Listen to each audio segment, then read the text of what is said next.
morning, sir. My name is Harissa. I am studying 9th class from ZPH High School, Kudavada, Bapatla district. My name is Suhana Evelyn. I am studying 9th class from ZPHS School, Bodavada. ఈ రోజు మేము school innovation మ్యారథాన్లో భాగంగా మా యొక్క ప్రాజెక్ట్ని submit చేయాలని అనుకుంటున్నాం. మన దేశం వ్యవసాయ ప్రధాన దేశం. దేశంలో 70% జనాభా ప్రత్యక్షంగా గాను పరోక్షంగా గాను వ్యవసాయంపై ఆధారపడి జీవిస్తున్నారు. వ్యవసాయంలో ఆహార పంటలు, వాణిజ్య పంటలు ప్రధానమైనవి.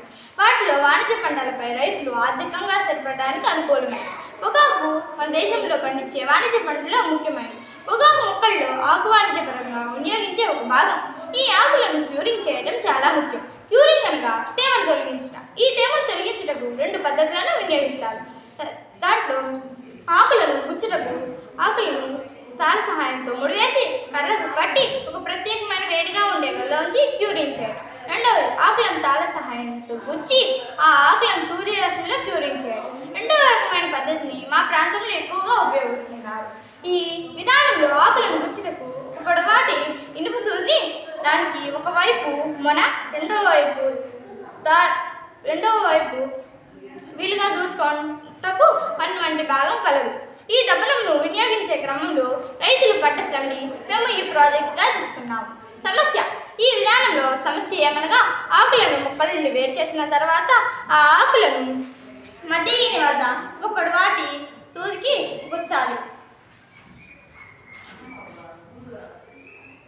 ఈ క్రమంలో ఆకు మధ్య చీనినట్లయితే ఆ ఆకు దబ్బనం నుండి వేరుపడి వృధా అవుతుంది. ప్రభావం: పైన సూచించిన సమస్య కారణంగా ప్రతి ఆకును గుచ్చే సందర్భంలో నైపుణ్యాన్ని, నిదానాన్ని ప్రదర్శించవలసి ఉంది. ప్రతి ఆకులను గుచ్చే సందర్భంలో చేతులు, భుజాలు యొక్క దండ యొక్క భారం పడి వారి పనిలో వేగం లేక ఎక్కువ పని చేయలేకపోతున్నారు. దీనివల్ల వారి వచ్చే ఆదాయం తగ్గడం, ఒక్కొక్కసారి నష్టాలను ఎదుర్కోవటం పరిపడి అయింది. పరిష్కారం: ఈ సమస్యను పరిష్కరించడంలో మేము ఒక ఎరోగ్నమిక్ పరికరాన్ని తయారు చేయాలని భావించాము.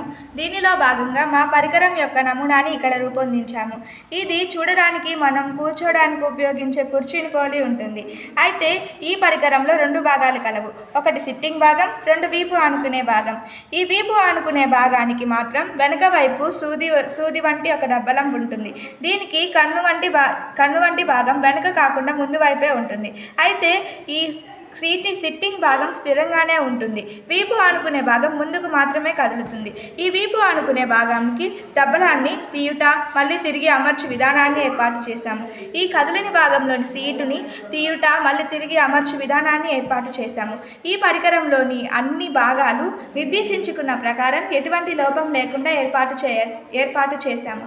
ఉపయోగించు విధానం: అయితే కదిలే భాగంలోకి పెట్టిన సూదికి అన్ని ఆకులను సరిగ్గా గుచ్చాలి. అయితే ఈ సూదిలో అవసరమైనంత పొడవు దారాన్ని తీసుకోవాలి.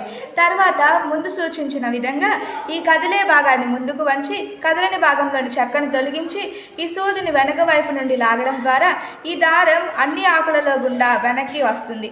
అయితే ఈ విధంగా దండను సులభంగా తయారు చేయవచ్చు. Thank you.